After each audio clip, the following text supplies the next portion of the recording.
Si Helga ay isang batang napakakulit. Nung maliit pa siya, hindi natatakot na masaktan. Pero ang napansin ko sa kanya, kahit na maloko na bata, mabait din naman kapag napapalo.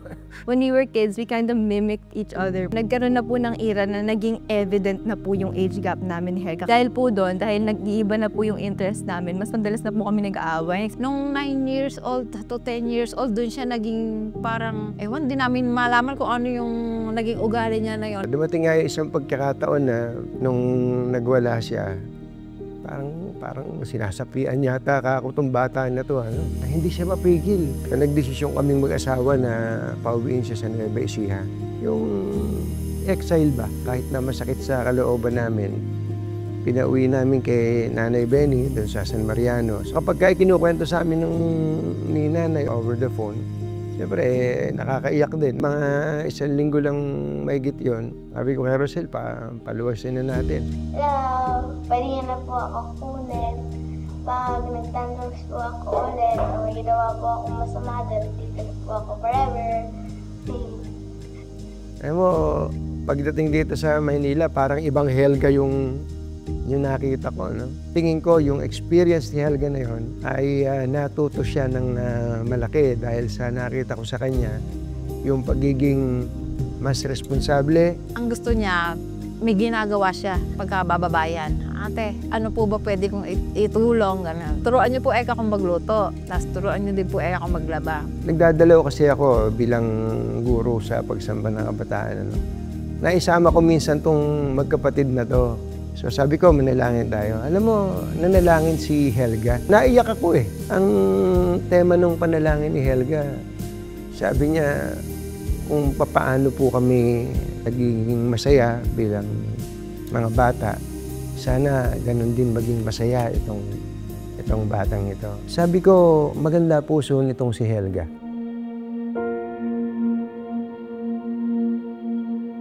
Nung December 2019, napansin siguro ni Helga na lagi kaming wala sa bahay. Dumating yung point na kaming mag-asawa ang nandun sa ospital.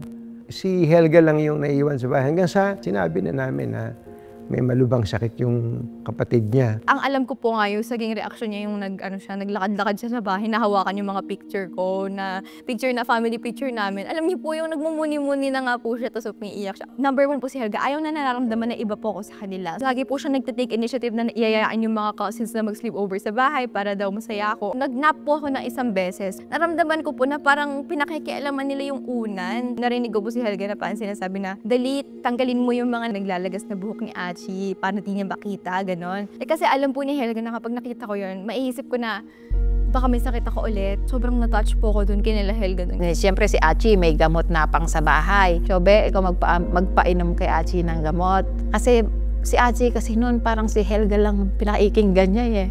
Naging maalaga siya kay Achi noon. Tingin ko yung pagkaka-exile ni Helga sa Nueva Ecija, para siyang naging preparasyon ng isang sitwasyon na mahirap na kailangan niyang dumiskarting mag-isa, na kahit wala yung talagang kaming mag-asawa at saka yung Achi niya sa tabi niya, kailangan niyang maging matatag.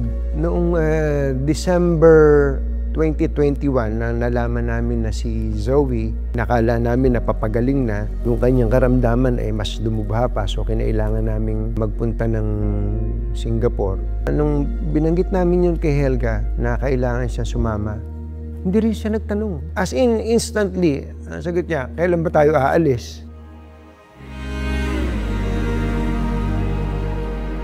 January 19, lipad kami papunta ng Singapore. Siya ang taga-alalay dun sa Achi niya. Hindi mo mararamdamang bagsak siya na mahahawa pa yung Achi niya sa kalungkutan. Hindi. Ang makikita mo kay Helga is someone who cares a lot. Meron din siyang kalungkutan sa loob niya, but she doesn't show it.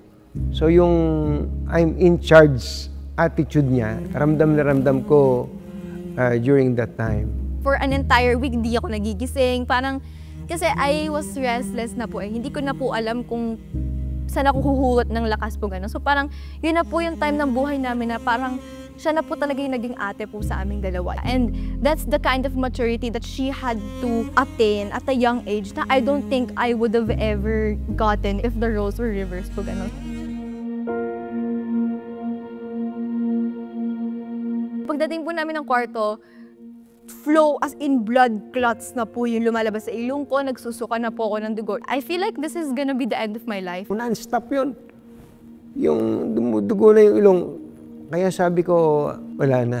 Pero siyempre, hindi ko naman pinapakita kay Zoe yan. During that time, sabi ni Zoe, ayaw na. Ayaw ko na. Hindi namin alam na nung palang kami ni Zoe ay nakikipagbakbakan doon sa ospital, yun namang mag-ina ay nakikipagbakbakan din sa kanilang emosyon. Ako, si Zoe, nananalangin, magkasama at separately, tapos silang dalawa, wala ding tigil sa kapamanalangin. At alam mo, sa awa ng Diyos, tumigil yung pagdurugo ng ilong ni Zoe. Tingin ko, yun yung second lease on life ni Zoe. So talagang papunta na kami dun sa transplant. Nag-test kaming mag-asawa kung magmamatch kami kay Zoe. Ako 50%, si Mami Sel 50% din. Finally, si Helga ang kailangan mag-test. So dumating na nga yung araw na kaming dalawa ay pumunta dun sa laboratory para kuhanan siya ng mga blood samples na napakarami. Hanggang sa a few days later, sinabi, perfect match nga si Helga. So masayang-masaya kami. Dahil pinapaliwanag din ng doktor, may kinalaman din pala, ultimo yung height. Halos magkasing height sila ni Helga. Yung dugo, magkapatid. Ito, coming from Dr. Ansem Lee. Helga is a blessing to her sister. March 22, yun po yung mismong araw na i-harvest yung stem cell kay Helga. Naalala ko po yung nagreklamo sa akin si Helga na parang nanghina na siya sa dami ng dugong kinukuha sa kanya. While I was thinking parang kasalanan ko to, na ganito yung nararanasan ng kapatid ko, she was like full force. Kung pwedeng i-bluetooth na yung stem cell niya sa akin, gagawin niya po. Wala po siyang kahit anong doubt sa sarili niya, yeah, I'm gonna do this. I'm gonna do this for my sisters. And that particular process took about 6 hours to finish. Nung natapos na, nakatulog si Helga. Talagang naluha ako bilang isang ama. Dahil nakita ko na kung ano yung sakripisyo na ginawa ni Helga para sa kapatid niya. Helga, kamusta ka naman? I'm okay. I'm excited because I can be the reason why Achi is going to get better. Fast forward, finally, nakauwi na kami sa bahay. Ang unang sinabi ni Helga sa kanya, Achi, gaganda ka na. Sabi niya, gaganda na ang kutis mo. Kasi ang dugo ko na ang nananalaytay sa iyong mga ugat. Helga's somebody that he brought to my life for a very, very, very important reason. Not only to be my friend, not only to be my sister, but to literally be my life savior. Siya din yung laging kasama ni Achi pagka si Achi yung may nararamdaman, yung hindi komportable si Achi. Puntahan niya si Achi sa kwarto, aakapin niya. Anong masakit sa'yo, Achi? Gano'n. Yung sisilipin ko, sabi ko, ang kasweet naman ka ako ni Helga. Sabi ko, gano'n siya na ako yung nagtitake care sa Achi niya. Nitong birthday ko nung grade 10 na siya, hindi niya na ako teacher noon.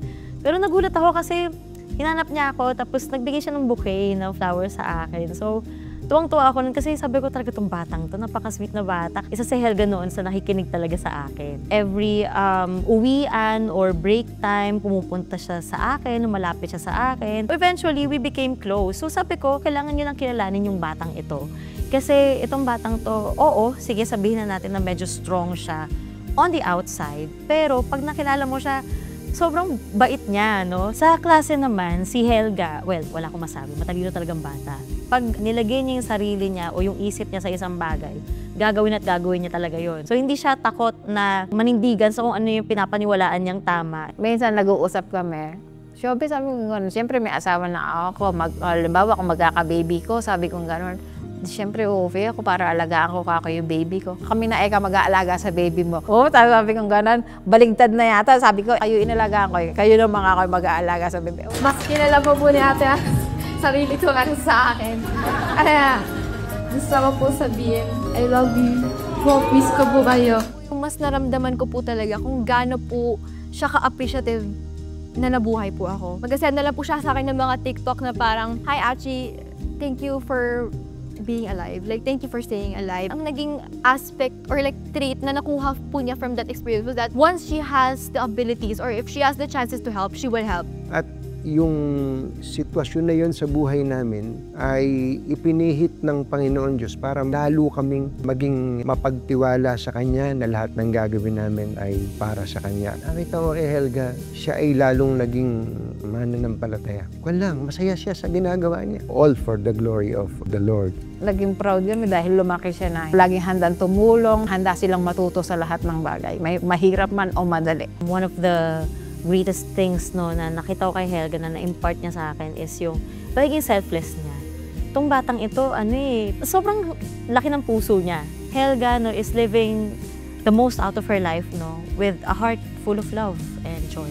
Todo bigay si Helga sa bawat ginagawa niya. Sapagkat minsan lang siya mabubuhay. Purposely, yung kanyang sarili ay ginagamit niya para ma-practice niya ang kanyang faith at ultimately ay mabigyan ng kasiyahan ang Panginoon Diyos. Ang laki po talagang lesson na tinuturo po sa akin ni Helga hanggang ngayon po is that being chill doesn't mean that you don't care.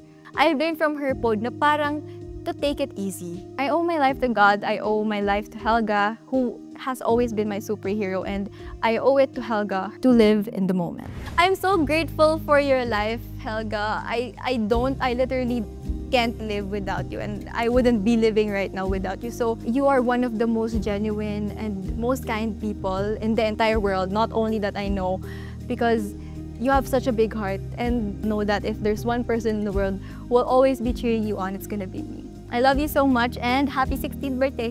Mwah! Mahal na mahal ka naming lahat. Sana huwag kang magbabago. Sana maabot mo yung pangarap mo. Sabi mo nga, marami kang gusto, pero mas gusto mo yung makatulong sa pamilya mo, lalo na yung sa business ng family mo. Yon, happy birthday. Mahal na mahal kita. Ako si Ate Ana. Ate Ana Banana. Gusto ko magpasalamat sa iyo kasi isa ka sa mga estudyante na hindi ko makakalimutan. Huy, wait lang. Ano ba ito? Bakit ako naiiyak? Pangarap kong magkaroon ng mga estudyante talaga na mababait, matatalino, at huwag naman sana lumaki ulo mo, no? Isa ka doon.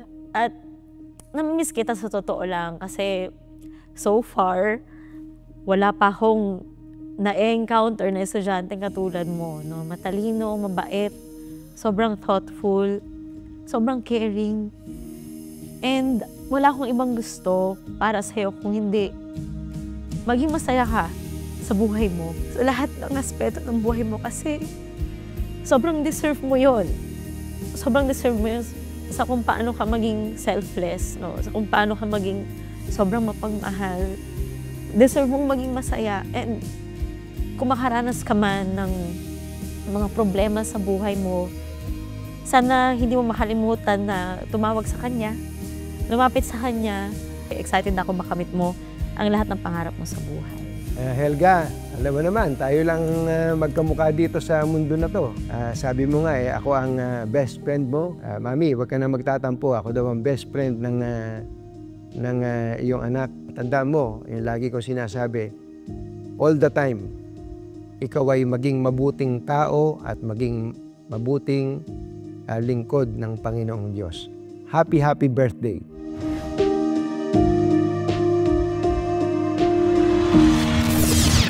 Introduce yourself. What's your name? My name is Helga Antonella Taberna. Okay, how old are you? 3 years old. No. 4 years old.